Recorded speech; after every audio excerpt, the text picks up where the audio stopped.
Welcome to the Parsha Perspective. Each week, we will delve deep in a weekly Torah portion to find a practical and insightful way to enhance your daily life.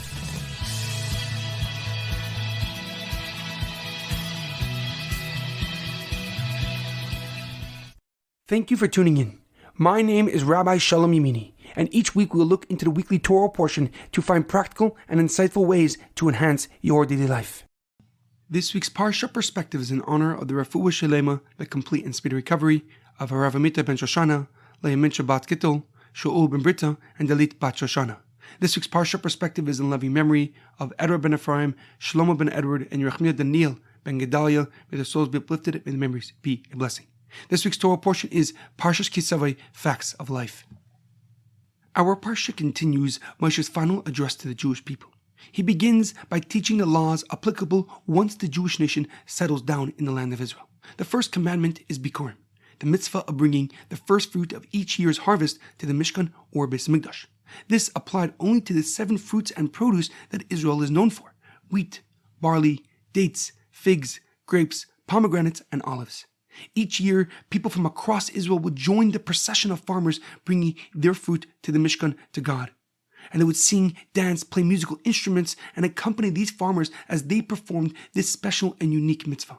Moshe continues with the laws with the mitzvah of Meiser, giving a percentage of one's produce or money to the Kohanim, to the priests, to the Levites, to the Levies, and to people in need. There's also a Meiser, as we spoke earlier, a Meiser Sheni, where a person must give and it can only be eaten and give money and use the money in Jerusalem. However, a question comes to mind. When bringing the Bikurim, the first fruit of each year's harvest, a person must wave the basket of fruit and say a special prayer. And after concluding the prayer, they must kneel and bow before leaving the Mishkan, before leaving the Beis Hamikdash, before leaving God's presence.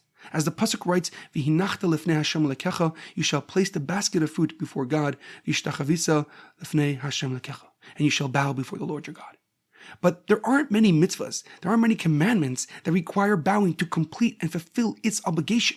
So why is bowing a part of completing the unique mitzvah of bringing Bikurim?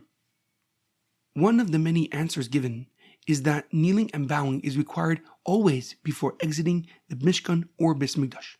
Just as people bow their heads and curtsy before a king or queen, we must bow prior to leaving the home of the King of Kings, Melech Malchei Amlachim, HaKadosh Baruch Hu, the Lord our God. This custom is still in practice in England and in other countries where monarchies still exist. When people come in the presence of the monarch, they are required to incline their head as a sign of respect. Since the farmers were in God's presence, they must bow before they leave as a sign of respect.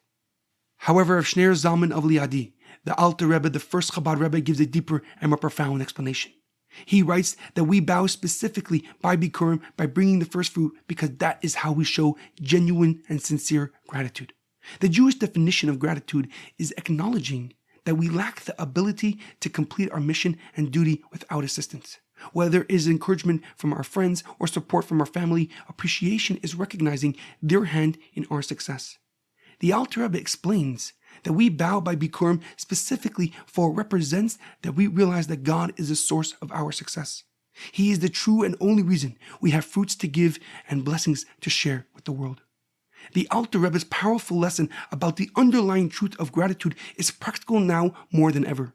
Since we live in a world that values immediate gratification because how they feel is more important than their ultimate goals, rather than realizing the importance of gradual but sustained happiness and success, they seek instant pleasure and bliss. However, the Jewish idea of gratitude is recognizing that I am not in charge, entirely contradicting the notion of selfishness. Jewish gratitude is admitting that I need God to give me life consistently. I need a spouse to complete my godly soul. I need the light of the Torah to pave my path in this dark world. I need friends and family to motivate me to stay on the right course. And most importantly, I need God because without Him, I am nothing. There's a powerful quote about gratitude. It is not joy that makes us grateful. It is gratitude that makes us joyful. Have a great weekend and good Shabbos.